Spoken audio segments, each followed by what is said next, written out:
जो आज का हमारा क्लास रहेगा वो ट्रांसफार्मर में जो लॉस होते हैं उस पर रहेगा। ट्रांसफार्मर में कौन कौन से लॉस होते हैं, किस पर निर्भर करते हैं और किस पर निर्भर नहीं करते हैं। ट्रांसफार्मर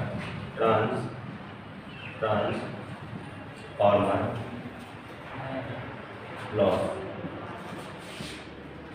अब हमारे पास जो लॉस होते हैं इलेक्ट्रिकल डिवाइस में बहुत सारे होते हैं, जैसे हमारे पास कॉपर लॉस हो गया, आयरन लॉस हो गया और फ्रिक्शन लॉस।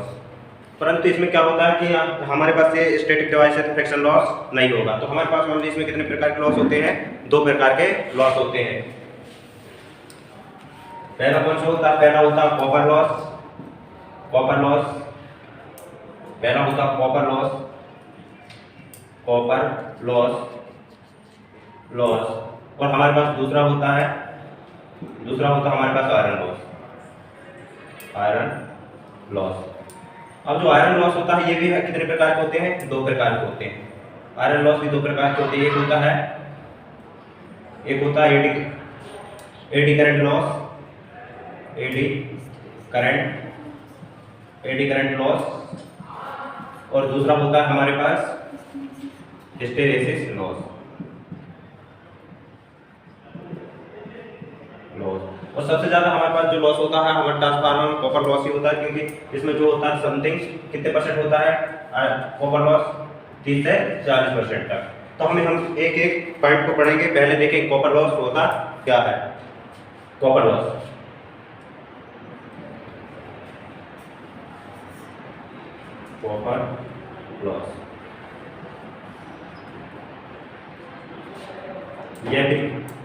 यह है लॉस हानि लॉस बाइंडिंग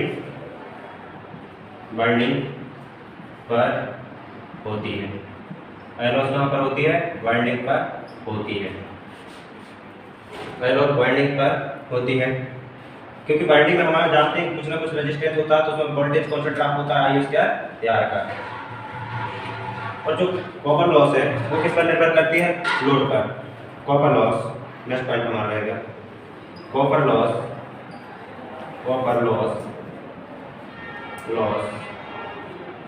हानि, कॉपर हानि लोड पर निर्भर कॉपर हानि लोड पर निर्भर करता है। किस पर निर्भर करता है, लोड पर करता है। और हम यहाँ पर देखी जाए तो हमारे पास जो पी कॉपर होगा, P copper loss copper proportional to किसके होता है, लोड के स्क्वायर पर। अब जो क्वेश्चन आते हैं इसी से बनकर आते हैं। क्वेश्चन किससे बनते के आते हैं, इससे हमें इसको अच्छे से ध्यान रखना। हम इसका न्यूमेरिकल भी करेंगे, वो डिपेंड किस पर करती है। और दूसरी चीज है कि हमारे पास कैसा लोड है कैसा हानि है, यह है परिवर्तित हानि है। क्योंकि लोड पर निर्भर कर रहा है तो है परिवर्तित होगा, कभी बढ़ेगा तो कभी घटेगा, क्योंकि लोड कम ज्यादा होते रहते हैं। तो परिवर्तित हानि है।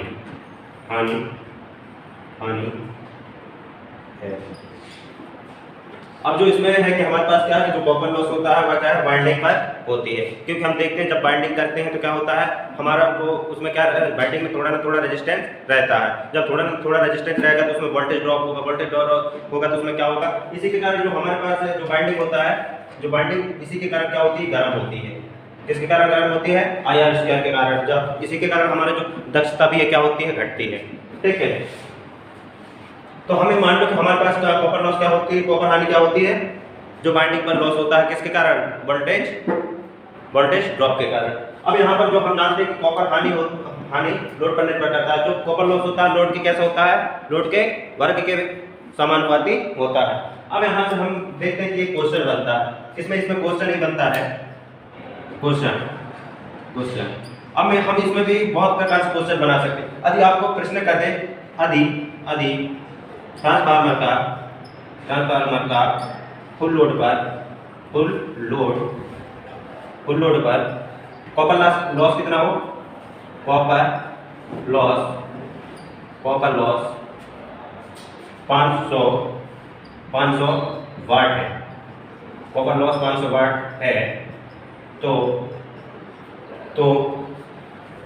यदि ट्रांसफार्मर को लोड कॉपर लॉस 500 वाट है तो आधे आधे आधे लोड पर आधे लोड पर कॉपर हानि ज्ञात कीजिए। तो हम क्या देखें यहाँ पर, हमने सूत्र क्या देखे हैं कि जो हमारे पास कॉपर लॉस होता है किसका होता है, लोड के कैसा होता है, वर्ग के समानुपाती होता है। तो हम यही वाला क्वेश्चन कहां पर करते हैं, यहाँ पर देखो हमारे पास क्या बोला है, पी कॉपर बराबर क्या बोला है, लोड का स्क्वायर। हमारे पास लोड कितना है, लोड है कितना, लोड कितना है, लोड कितना हमारे पास कितना है, अभी एक था परंतु उसने क्या बोला, जब हमारे पास फुल लोड रहती है जब कितना होता है 500 होता है। अब वो क्या बोला कि आधे लोड पर, हमारे पास लोड आप क्या करना पड़ेगा, आधा करना पड़ेगा, ठीक है। और हमारे पास जो कॉपर लॉस कितना है अभी प्रेजेंट टाइम में वो कितना है, पी कॉपर बराबर कितना 500 वाट। तो हमने क्या बोले थे, जो लोड के होता है कैसे होता है, व्युत्क्रमानुपाती। तो हम यहाँ पर रख सकते हैं पी कॉपर का मान रख देते कितना 500 वाट, 500 वाट बराबर हमारे पास लोड क्या हो गया, लोड क्या 1/2 है ना, हाफ। 1/2 का मतलब हाफ समझते हैं क्योंकि हम आधी का होल स्क्वायर है 500 बराबर। यहाँ पर देखो दो एक का दूनी 2 बार करेंगे तो एक ही आएगा और यहाँ पर कितना आ जाएगा 2 दूनी 4।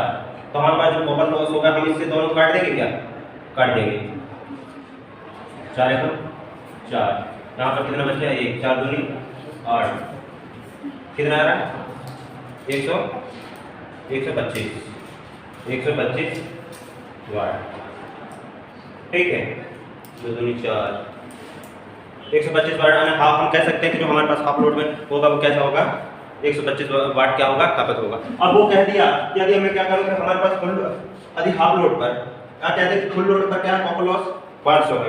यदि हम लोड को 3 गुना कर देंगे तो क्या होगा, लोड कॉपर लॉस क्या होगा, तो उसमें क्या करना पड़ेगा, माना नेक्स्ट क्वेश्चन है ना ये, नेक्स्ट क्वेश्चन यदि फुल लोड पर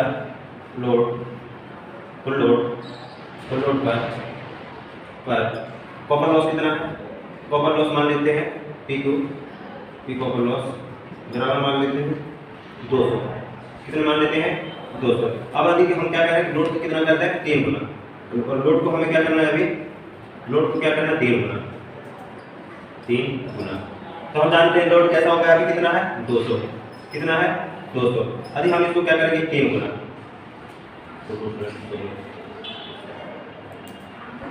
हम अभी इसको क्या करेंगे 3 गुना कर दें, 3 का 9, 3 गुना करें इसके 3 का 9, यानी ये कितना हो जाएगा 9 गुना बढ़ जाएगा। तो कितना हो जाएगा 9 दूनी 1800 वाट क्या होगा लॉस होगा। तो हमें समझ में आ रहा है ना ये चीज कि कैसे आ रहा है। हमेशा हम ध्यान रखेंगे जो हमारे पास कॉपर लोड होता है वो किसके वर्ग के अनुपाती होता है, लोड के वर्ग के समानुपाती होता है। लिख लो, हमारे पास जो कॉपर लॉस होता है वो कितना होता है, कॉपर लॉस कितने परसेंट होता है, लगभग 30 से 40% तक कॉपर लॉस होता है। पी कॉपर कितना होता है 30 से 40% तक होता है। अब हमारे पास जो नेक्स्ट रहेगा वो कौन सा रहेगा, आयरन लॉस। हमारे पास वो कौन सा है, आयरन लॉस।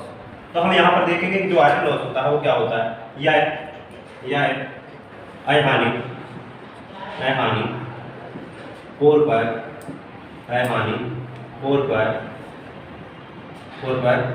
होता है। अयहानी कहाँ पर होता है, कोर पर होता है। दूसरा पॉइंट इसका ये किया, जो आयरन लॉस होता है, आयरन लॉस किस पर निर्भर नहीं करती, लोड पर। आयरन लॉस लोड पर निर्भर नहीं करता है।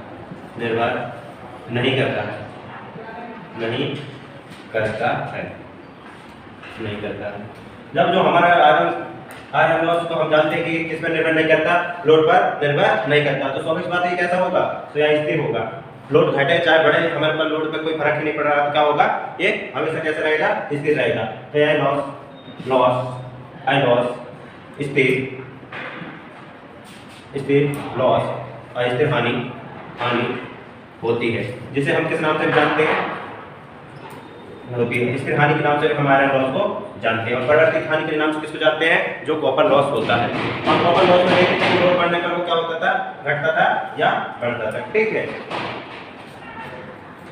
जो हमारा कॉपर लॉस था उसमें क्या देखते थे, वो लोड पर कैसे करता था, वेरिएशन करता था। यदि लोड बढ़ता था तो क्या कॉपर हानि भी बढ़ती थी, यदि लोड घटता था तो कॉपर लॉस भी क्या होता था, घटता था। अब हम यहाँ कहाँ पर देखेंगे लोड, तो यहाँ कैसी स्थिर हानि है, यह वोल्टेज एवं फ्रीक्वेंसी पर निर्भर करता है।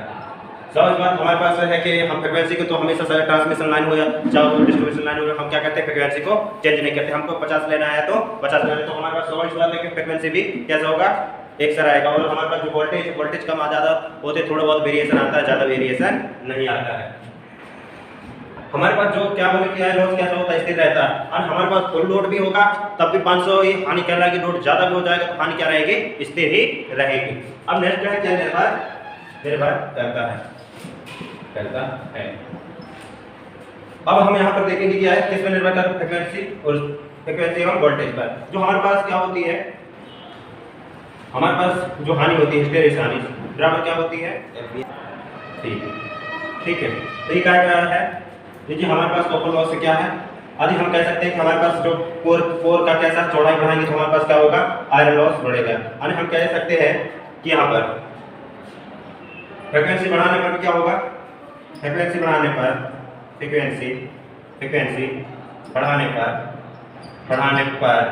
क्या होगा, हमारे पास हिस्टेरिसिस लॉस भी क्या होगी, बढ़ेगी। हिस्टेरिसिस फ्रीक्वेंसी, और हम ये कह सकते हैं प्लस घनत्व बढ़ाने में भी क्या होता है, फ्रीक्वेंसी बढ़ा या उसका क्या हो, लिख देते हैं फ्रीक्वेंसी और आयतन वैल्यू। ठीक है, आयतन बढ़ाने से जो हिस्टेरिसिस हानि होती है वो क्या होती है, बढ़ती है।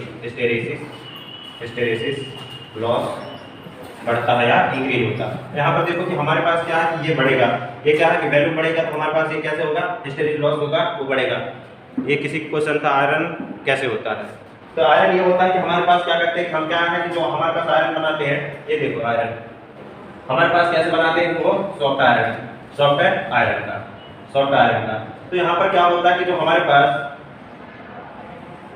पास इसमें क्या है कि हमारे पास जो आयरन का बनाते हैं, क्या जो कोर बनाते हैं, तो हमारे पास क्या है कि जो आयरन की क्या होती है कि इसमें जो परमिबिलिटी होती है वो कैसा होती है, कम होती है। ठीक है, परमिबिलिटी कम होती है और रिलक्टेंस ज़्यादा होता है। तो हमारे पास यहाँ से मान लो कि हम यहाँ पर ये हमारा क्या बाइंडिंग है, यहाँ से हमने क्या किया, सप्लाई किया और हम सेकेंडरी में ले रहे हैं, सेकेंडरी से आउटपुट निकाल रहे हैं, तो आउटपुट हम क्या कह सकते हैं, सेकेंडरी। तो यहाँ पर देख रहे हैं कि हमारे पास क्या है कि यहाँ पर जो फ्लक्स क्या होगा, लिंक होगा, फ्लक्स क्या लिंक करेंगे इसमें। तो यहाँ पर क्या होगा कि हमारे पास जो सॉफ्ट आयरन है, यदि हम इसकी क्या होगी, परमिबिलिटी कैसी होगी, कम होगी। परमिबिलिटी कम होगी तो हमारे पास लॉस क्या होगा, ज्यादा होगा। लॉस कैसा होगा, ज्यादा होगा।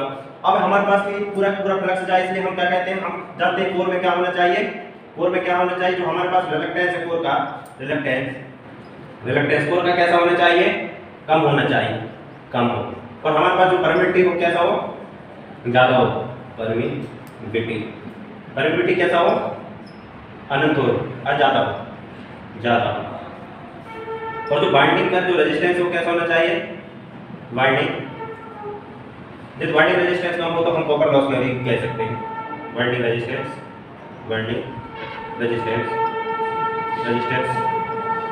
कम हो।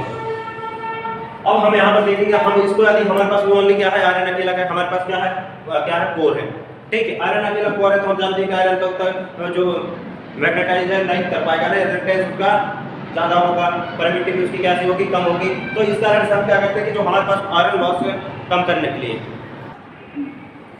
तो हमारे पास क्या करते हैं कि इसको हमारे पास अब यहाँ पर समझ में आ गया और आयरन लॉस क्या होता है, क्योंकि हमारे पास जो आयरन रहता है उसका जो रिलक्टेंस होता है वो कैसा होता है, ज़्यादा होता है। तो इसके कारण क्या है, यहाँ पर जो फ्लक्स उत्पन्न हो रहा है वो पूरा लिंक सेकेंडरी पर नहीं कर पाता। इसलिए हम जानते हैं कि कम रिलक्टेंस हो तो हम इसको आयरन लॉस को कम करने के लिए क्या कहते हैं, आयरन लॉस को कम करने के लिए हिस्टेरिसिस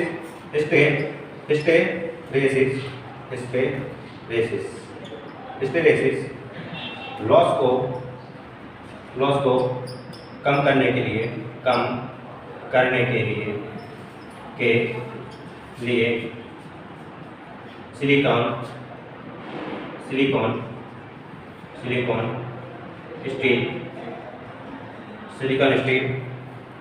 सिलिकॉन स्टील कोर का इस्तेमाल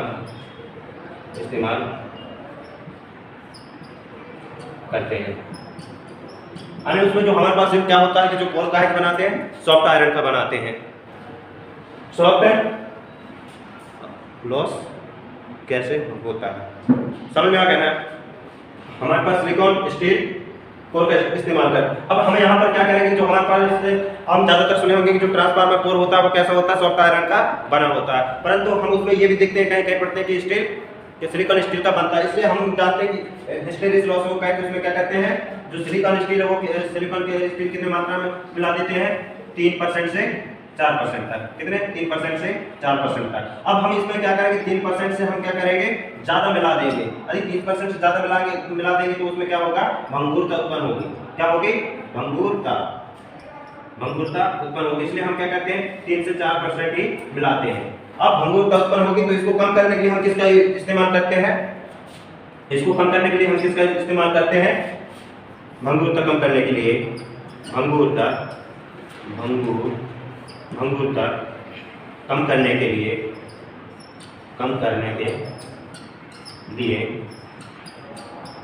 कम करने के लिए हम CRGO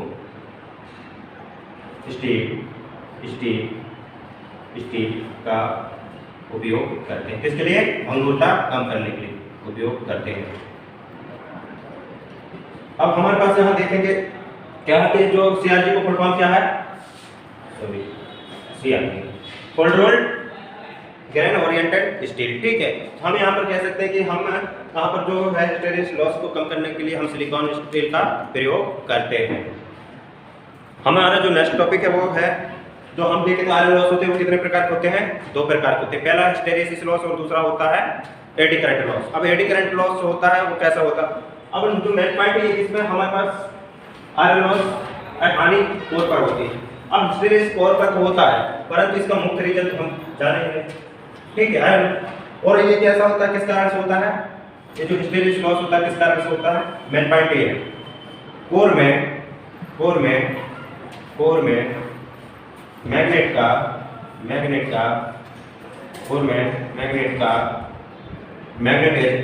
चुंबकीय बार बार मैग्नेटाइजिंग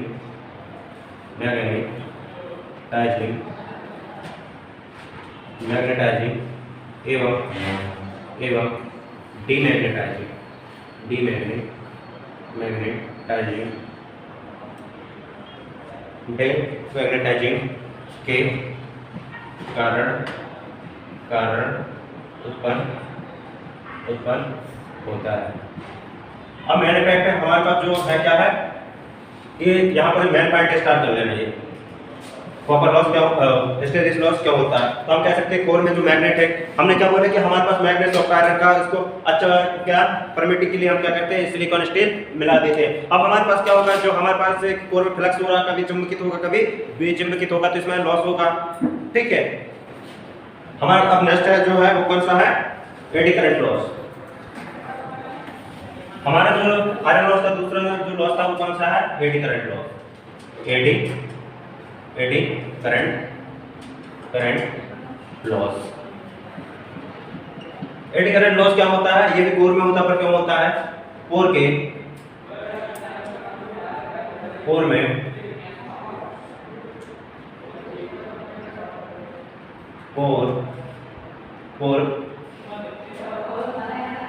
एडी करंट एवं प्रतिरोध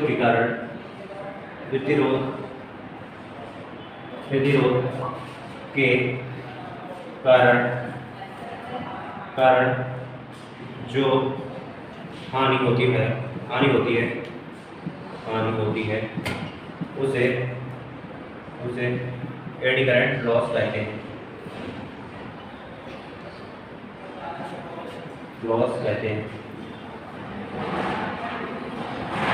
जो हमारे पास एडी करंट लॉस हो क्या होता है, एडी करंट का है और प्रतिरोध के कारण का जो लॉस होता है हम उसको क्या कहते हैं, एडी करंट लॉस कहते हैं। एडी करंट लॉस बराबर क्या होता है, पीएडी बराबर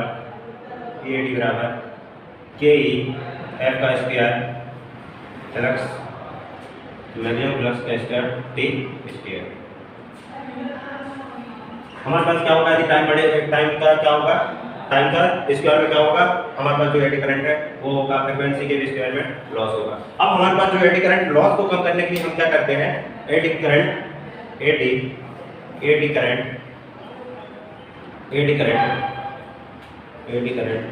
लॉस को कम करने के लिए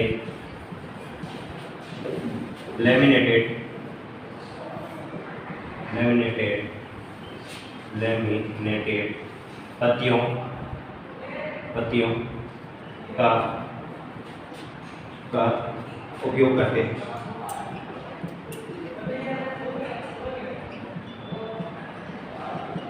मशीन में चाहे जो भी हो, जैसे मशीन में ट्रांसफार्मर हो, मोटर हो या जनरेटर हो, जिसमें भी देखना रोटर है, जो हमारे पास जो बोर बनाते हैं, चार पोल बना, तो हम उसमें क्या कहते हैं, जो एडी करंट लॉस को कम करने के लिए क्या कहते हैं, पत्तियों में बनाते हैं, पतले पतले पार्ट करते होंगे, देखे होंगे, और फिर एक के ऊपर एक रखे रहते हैं। जिस प्रकार हमारे पास ये एल आकार का, फिर यहाँ पर एक रखेंगे, फिर ऐसे करते चलेंगे, तो ये कैसा होता है, लैमिनेटेड होता है, पतले पतले। तो जो लैमिनेटेड पत्तियां, इनकी जो साइज होती है वो कितना होती है, 0.35 mm से कितना होती है, mm को 0.05 mm तक। ठीक है, तो हमारे पास एडी करंट जो ट्रांसफार्मर में होते हैं वो हानियों को हम देख चुके हैं। अब जो नेक्स्ट होगा कि हमारे पास जो टाइप ऑफ ट्रांसफार्मर है वो कौन कौन से ट्रांसफार्मर है। धन्यवाद।